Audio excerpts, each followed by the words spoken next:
What is going on, everybody? It is your boy Baddog back with another New York Giants video. And in this video, I want to pay my respects and appreciation to number 10, Eli Manning. Now, the news obviously came out yesterday that Daniel Jones is going to start for the Tampa Bay Buccaneers.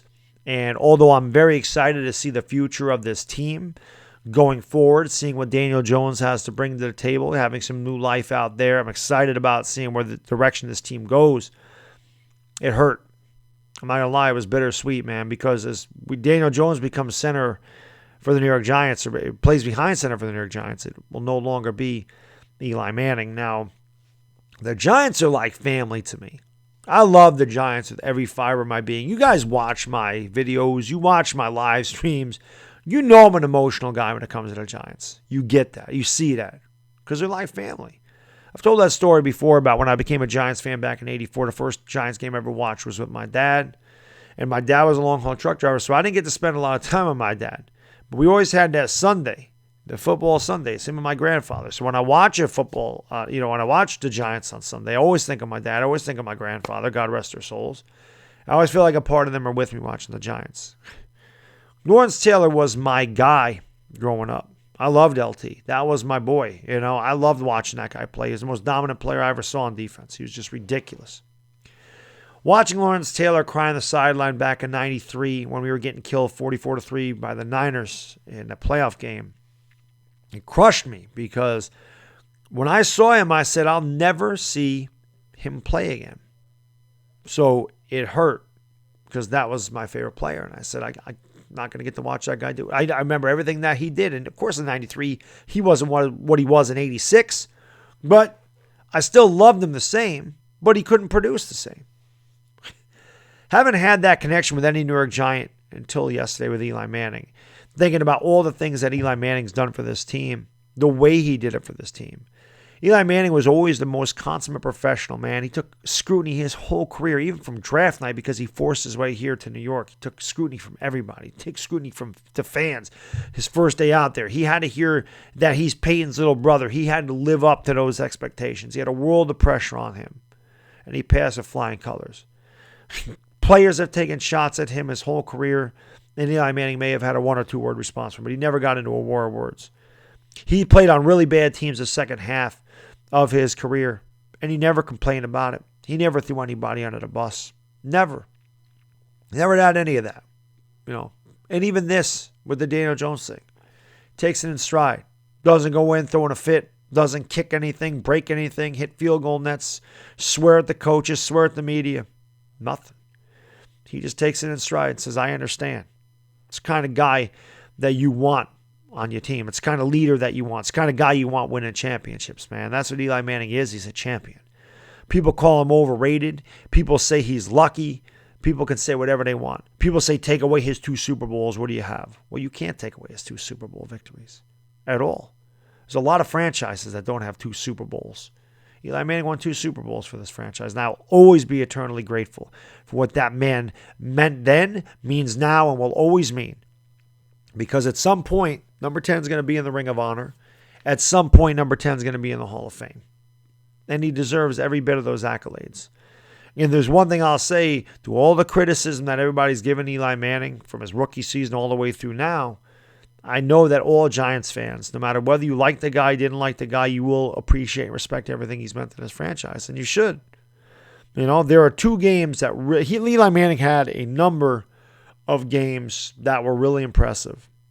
2005 in Philadelphia, down 17-0 in the fourth quarter to come back and win, in overtime. Told me he has a clutch gene. We were 11-5 that year, and you know what? You started to see that he could play at this level. But there are 2 games. Obviously, Super Bowl 42. That whole 2007 run. The game in Dallas, the game in Green Bay, and, of course, Super Bowl 42. Who will ever forget the David Tyree helmet catch? That's one of the greatest plays, if not the greatest play in the history of the Super Bowl. So those stand out in my mind. Obviously, Super Bowl 46, the throw to Mario Manningham. People talk about how great the catch was. No, that throw was perfection. There isn't a quarterback in the history of this league that could have thrown a better pass to Mario Manningham on that sideline in double coverage like that. That was all Eli Manning. All Eli Manning. But there are 2 games that really stand out to me from that 2011 season. The first one was in Dallas I believe it was week 14, week 13, somewhere in there. We were down 34-22 with 5 minutes to go in that game. We lose that game, our season's done. We're over. It's over at that point. We're 6-7. They're 7-6. Okay, so it was week 14. We were week 15 even because we played them 2 weeks later. We lose that game, go to 6-8. They go to 8-6. Our season's over. It's over. We're 5 minutes away from our season being done. Eli Manning wouldn't have it. That whole year, he was clutching the fourth quarter. He set the record for touchdown passes in the fourth quarter with 15. 2 long touchdown drives against Dallas. While Tony Romo missed a wide-open Dez Bryant. We went on to win 37-34 and made the playoffs. Beat them in a game that clinched the division in our home field in Week 17. Beat Dallas that same year. And to me, the one I'll always remember is 2011, man, in Candlestick Park against an incredible 49er defense. He threw 58 passes. He probably dropped back 65 times. He was sacked 6 or 7 times. He probably knocked down 20 times. That guy didn't complain. He didn't chew his offensive line out. All he did was get up, fix his shoulder pads, pull the turf out of his hat, his helmet, get up, and throw more. He just kept getting up and saying, is that all you got? Give me your best. Is that the best you got? Is that the best you got? He just kept taking those punches. He kept getting up and just fighting like a champion, man. Went on to win that game. Went on to win the Super Bowl. Eli Manning has the heart of a champion, man. The heart of a lion. He's a tough SOB. I mean, he was an Iron Man. The guy would have never missed a game in his career if it wasn't for benchings. He never was injured. Actually, he was injured in 2007. He had a messed up shoulder. Told him he was going to be out 6 to 8 weeks. He said no. He came back and played the second week. He didn't miss a game with that shoulder. That guy is all guts, heart, determination, man. He means the world to me. He means the world to this franchise. And he did this franchise very proud, man. He did us as fans very proud. He did. And he always will. Like I said, it's a difficult day. We knew it was a season of transition, and we knew the end was near when we drafted Daniel Jones, and this is his last season. We knew. We knew. But it doesn't make it any easier. And at the same time, it doesn't mean we'll ever forget what he meant to this franchise, what he still means, what he'll always mean. I love Eli Manning. I always will. To borrow a phrase from Terrell Owens, it's my quarterback, man. He was always my quarterback. And I'll always stand up for him if somebody comes to me with that overrated crap or that he's lucky. Always. Because it's the farthest thing from the truth.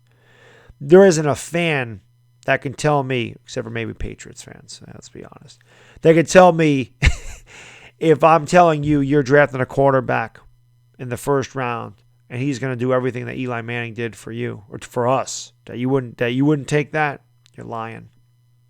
You're lying. Everybody needs a quarterback like Eli Manning. And that's the truth. So I'll always love the guy, and I'll miss him. And no matter what he does from here on forward, man, I wish him nothing but the best. Thank you, Eli Manning. You are the Manning, and we'll love and miss you, baby. It's Baddog, and I'm gone. Peace.